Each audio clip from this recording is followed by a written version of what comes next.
You ever get that feeling? You're facing something huge, something difficult, and all you want to do is just walk away? Of course you have. We all have.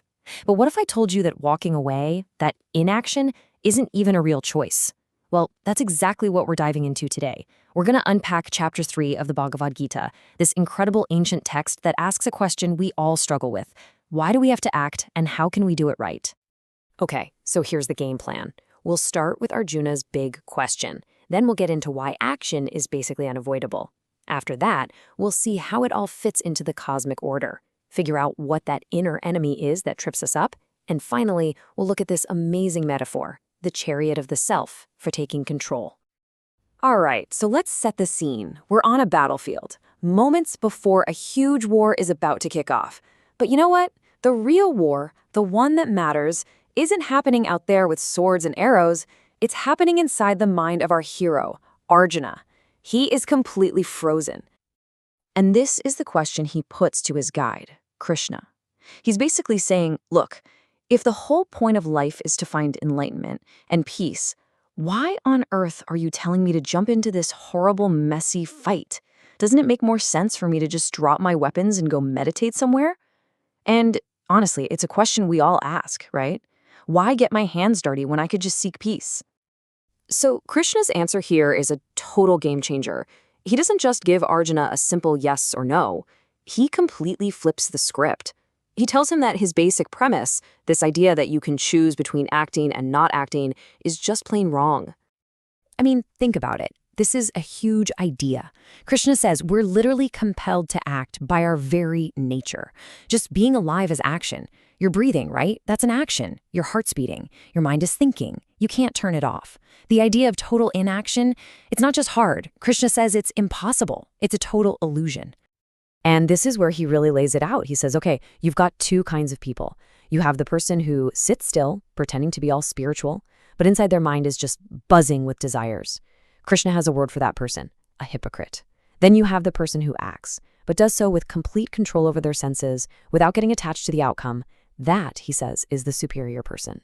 So you see, the point isn't to stop acting, it's to fundamentally change how and why you act. And then he introduces this really key concept, yajna. Now, you might hear sacrifice and think of some old ritual, but it's much bigger than that. Think of it as a mindset.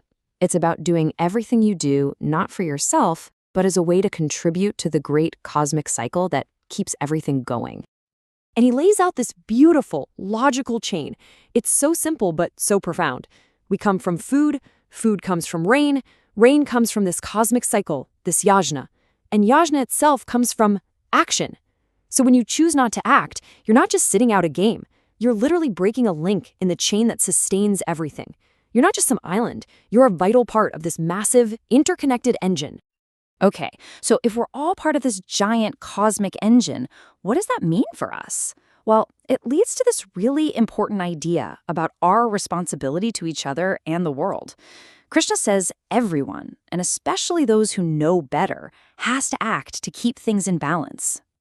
And to prove his point, Krishna uses himself as the ultimate example. He basically says, listen, I'm the supreme being. There is literally nothing in all of creation that I need or want.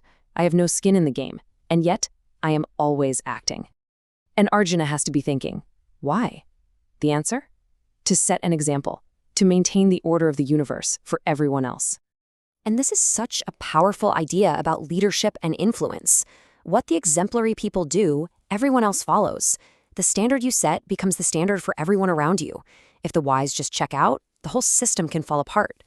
It's a huge reminder that your actions, whether you're a CEO or just, a parent, they create ripples. You're always setting an example. Okay, so if we have to act, what exactly are we supposed to do? Krishna's answer is brilliant. Swadharma. It means your own duty, the path that is uniquely yours, based on your own nature.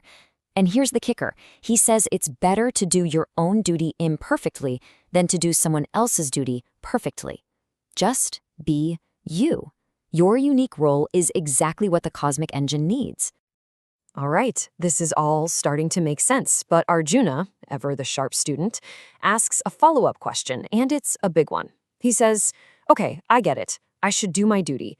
But what is it that sometimes makes me not? What is this force that pushes me to do the wrong thing even when I know better? I mean, come on, who can't relate to this? You know you shouldn't eat that cookie or say that mean thing or procrastinate, but something just hijacks your brain and you do it anyway. It feels like you're being forced against your will. So what is that thing? Krishna's answer is one word: simple, direct, devastating. The enemy isn't some external demon. It's not the person you're arguing with. The great enemy is desire. It's born right inside of us. And he describes desire in this incredibly vivid way. He says it's like a fire. And the more fuel you give it, the bigger and more destructive it gets. It's never satisfied. And get this, it doesn't destroy your wisdom. It just covers it up, like a thick cloud of smoke so you can't see clearly.